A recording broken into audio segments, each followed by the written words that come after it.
And if you don't like my politics, don't buy my book. Problem solved. Hey everybody, this is Perch. Yeah, you remember that clip? It made the rounds from the internet. That's Kelly Sue DeConnick, who has, in the grand scheme of things, a relatively short career in comics. I remember meeting Kelly Sue DeConnick before she was writing anything. It was all pre Captain Marvel, and she was the hopeful up and comer that was trying to kind of expand beyond the job that she had in comics, which of course wasn't writing them, but actually working inside the office. Um, and of course, married to Matt Fraction, who was has experienced a career boost and then kind of a falling off. I don't know what the high point of Matt Fraction was. He was definitely seen as a rising star at Marvel for a while. He got onto that Punisher War Journal book, and then he was on X-Men. He did this Iron Fist one, which was very highly acclaimed, and then he kind of made his way to Hawkeye. And his Hawkeye run, I think, both successfully defined and sabotaged his career kind of simultaneously. This isn't a video about Matt Fraction, but it's interesting how his style, which won awards and definitely kind of set him apart from what he was doing with Thor and what he was doing for that whole Fear Itself event, which was a bomb. It gave him a unique voice again. Unfortunately, kind of very significant delays in release, and then some pretty negative comments toward Marvel. And the fastest, it's sad that it's true, but the fastest way to get Marvel after you is if you start throwing heavy amounts of shade at them, either at the end of your career or toward the end of your career. They tend to get really salty. And they don't forgive it. It's like Cena Grace is not going back to Marvel anytime soon, and neither is Matt Fraction. But I don't know. Enough time's passed. Maybe you pony up for Matt Fraction, but man, they hated him for a while. At any rate, Kelly Sue DeConnick, she made those comments. Basically, if you don't like me on this book, don't buy it. And it's tough because if you were to read those comments, and maybe not now, but if you read to those comments like 5 years ago, before everything got all polarized, you'd probably not blink too much at those comments. You'd think, well, yeah, if you don't like the comic, don't like it. That's common sense. You're not telling me anything new. You're not saying anything that we don't already know. And the reality is, everybody uses that logic to buy comics. They use that logic every time they go in to buy comics. You don't buy comics that you don't want. If you dislike the style, the art, the creator, whoever it happens to be, the writer, you won't buy the comic. And you shouldn't. It's your money. You shouldn't buy it. I'm a strong supporter in many ways of what she says. If you don't like it, don't buy it. Sure. But when you hear it, she definitely conveys it in a style that is it's hard not to not get pissed off at hearing that. And I know this clip has been played over and over and over, and a lot of people have gotten pissed off, and because there's an undertone to what she's saying, and it's maybe it's there, maybe it's not there, we don't know, but it's very easy to personalize what she's saying as, screw off, I'm popular, I'm doing things that are important, and if you don't like it, then you don't get to come to the party. You don't get to be. She brings things to this statement that aren't in the words. That if you just read it on paper, you read it in a transcript, you wouldn't necessarily be that pissed off. Now, again, over the last 5 years, that statement has been overused. If you don't like it, don't buy it. And you would, that's been used as an attack by a lot of people. And again, it's not that. Unfortunately, it's because it's not the basic statement people are saying. If you don't like it, don't buy it. Okay, fair. But when it's like, hey, I'm putting out this thing, and I'm intentionally making radical changes to the comics or the character, whatever it is. I'm coming in and I'm doing something that is definitely going to piss off the fan base. And you know what? They don't have to buy it. Get lost. Unfortunately, that's the tone that's coming out. You talk to a lot of writers as like normal one-on-one human beings, and you have this conversation. Again, you find like you're having two conversations. In person, this conversation is usually pretty straightforward. It's like, I don't really like, I don't really like Swamp Thing. I'm not going to buy it. Yeah, cool. I'm more of a Justice League person myself. That's how that would go in person. In online, it's definitely used. I don't know what is the word to gatekeep, to attack, to insult. It's not on the level. It's the same statement, but used in a different tone is not the same. At any rate, Kelly Sue makes this comment, and she pisses everybody off. Lots of people comment on it. It's been a while now. She goes on to do Aquaman. She had been doing, certainly Captain Marvel before then, and if you look at the sales numbers from a while back, you see that those were arguably the least successful Captain Marvel relaunches of everything. It's one of those trivia questions that I don't think a lot of people will quite understand. Is that Kelly Sue DeConnick's Captain Marvel was among the least popular iterations. A lot of people jump to Brian Reed, and his run certainly was more successful. But yeah, so is Kelly Thompson's. So were other writers on that book. It's Kelly Sue DeConnick got 3 chances at that book, kind of 2.5. One of them was the Secret Wars tie-in, and which some people pointed out, hey, that's not fair to count that a relaunch. Yeah, except they canceled the title and started it over again. So I mean, what else are we going to call that?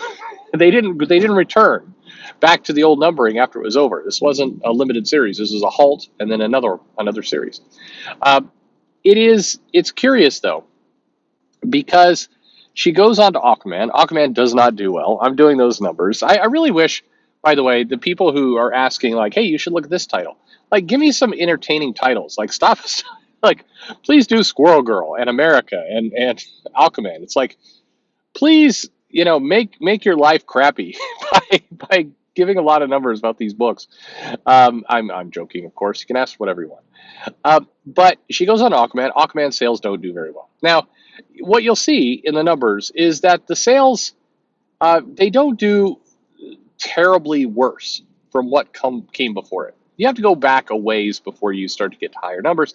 It had dropped, but it hadn't dropped like, oh my God, this is the moment Kelly Sue came on the book. Oh my God, look, it's terrible. And when she made these statements, you don't see in the month that follows, or the 3 months, or the 6 months, and it's worth noting at this point that you can actually gauge an immediate reaction fairly well if you're talking retailer orders to tweets, because the retailer order is happening in real time. It's happening at the same time as the tweet is going on. So if fans are going to get pissed off about this stuff, they're going to come in the shop and they're going to say, take this off my pull list. I don't want it anymore. I'm not ordering it. And you would see a immediate reaction within the month of the retailers cutting their orders. It's way different than a storyline people hate, where there is no online anything. There's no fuss, no controversy, but there is somebody picks a comic up and Quicksilver and Scarlet Witch are in a brother-sister relationship. And the fan's like, nope, I'm out. Well, in that case, the retailer still has, usually about 2 months worth of comics coming that they have already ordered. So it's the numbers that you see are retailer orders. They're not in-store orders. So you would see a more immediate reaction. But regardless of all that, you do not see this drop off a cliff of Aquaman after Kelly Sue makes that statement. You don't see it in the month that follows. You don't see it 3 months, 6 months, or even 9 months. You do see a continual slow drop of the title, but you don't see any moment that changes the trajectory. Now, why is that? Kelly made these comments. Lots of people made videos about it. I have people that show up in the comments telling me I'm wrong, that these negative things, you've heard them say it. Well, it's because of this. Nobody is reading. First of all, nobody's reading this book anyway. The numbers are so low that to see a big drop would be almost impossible. Remember, per surveys they've done in the past, the comic buying audience, the entire, like the people who come in and buy comics, they estimate that less than 10% of those people are on Twitter. Okay, so already less than 10% are seeing any of this stuff of the comic buying audience. I mean, 90% are happily living their lives without this dumpster fire. But regardless of all that, If you are going to be offended by Kelly Sue DeConnick making a snotty comment about how this comic is not for you, you already noped out of this book long before she made that comment. It's not like Kelly Sue DeConnick was walking around and everybody's like, oh, this is a wonderful fan representation. Everybody loves her. She gets along with everybody. There's no controversy around Kelly Sue. It's not like that was true. You know, this is the person who did Bitch Planet. This is the person who did Captain Marvel. And you knew what you were in for. And so the reason you don't see a super big drop on Aquaman is because the readers weren't there in the first place. Those people were not there. Now, you do see a lot of people that will go on videos and go online and go on Twitter and other places and say this statement is outrageous. And they're not wrong. It is. It to kind of give that condescending, snotty little comment at a time when comics are desperately trying to bring in new readers, it's not helpful. It's not helpful at all. Make no mistake about it. It's bad. But you're not going to see it impact the sales because the people who are buying this comic are on board with what she's got to say. The people who are buying this comic, by and large, are either diehard Aquaman fans and some silly, dumb comment on social media, even if it's terrible, they're not going to want to break their collection. They're just going to sit there and go, well, this person sounds like a terrible person, but I have confidence that Aquaman will be, they'll be on to another writer before long. It's just how things go. Or they're sitting there going, I like this. I like the cut of her jib. I like Kelly Sue. I like the way she talks. I like her sticking it to those other people. Because our sales, when they're down in the teens, there's not much further to go. And I think that on one hand, people really want to be able to say, hey, I'm boycotting this book. Hey, I'm no longer buying it. But anybody who's a big fan of, say, some of the YouTubers who are, making a lot of videos of Kelly Sue saying this, they were not buying the book in the first place. When they saw Kelly Sue's name come on the book, they're like, yeah, I'm not buying that. Her newest statement didn't didn't change anything about their feelings for it. Maybe it made them angrier, but they'd already passed a point where they weren't buying the book in the first place. And so that's why you don't see this drop in numbers. That's why you're not seeing these things, because people had already opted out. And so the people who are saying, I refuse to buy this book anymore, I canceled it from my pull list, I tend to think that's not true. I think they canceled it from their pull list a long time ago. I don't buy it. Now, I'm sure there's some people out there. Definitely, there's some, but not many. And if you're thinking to yourself at this moment, I'm angry because here's this Perch guy saying my anger doesn't matter. No, I'm not saying that. I'm saying it mattered long before her statement. You took yourself out of the buying chain long ago. You're not giving it money. You're already having your impact. You don't need to have it twice. You've already had it. The real question mark people should have is not, hey, don't you think that Kelly Sue's comments are terrible or whatever it might be? It's more, hey, who's the editor making the choice to put somebody like this on a book who then goes out and says divisive things? Doesn't that seem to be a problem? That's a better place to aim your question marks, because when Kelly Sue eventually leaves the book, and she has, and when Aquaman is relaunched, and supposedly it's coming back in June, who's going to be put on this book? The editor who made the choice for Kelly Sue may still have their job, maybe picking the next writer. Has that editor, how's that decision being made? That's the better place to look at with all this stuff. The creators come and go. The social media posts or the outrage or whatever it happens to be tends to be very fleeting. It doesn't last very long. And in the grand scheme of things, as I've shown with the numbers, and I can keep doing it, by the way, if you really want to get pissed off, hey, I know how much people love Dan Slott. He blocks everybody. Well, guess what? His sales often go up. If he's on a title that is popular, like Spider-Man, his sales do fine. If he's on a title like Iron Man and his writing sucks, it sucks. But the question mark should be not, hey, what's Kelly Sue on, or what's Dan Slott doing, or any of that stuff. The question mark should be, hey, Why is editorial putting some of these people on the books? Why do they keep doing this? This seems strange. That's the better question.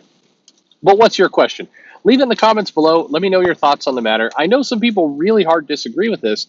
I get it, but the data doesn't support your disagreement. And if you really think about it, the answer is actually probably pretty good for you. Do you really care if people were buying this book and then left it because of a tweet? Or is it, frankly, better news that people just didn't buy it from the start? That they just said, this isn't worth my time. I'm not even going to be getting into it. To me, that's a more powerful statement.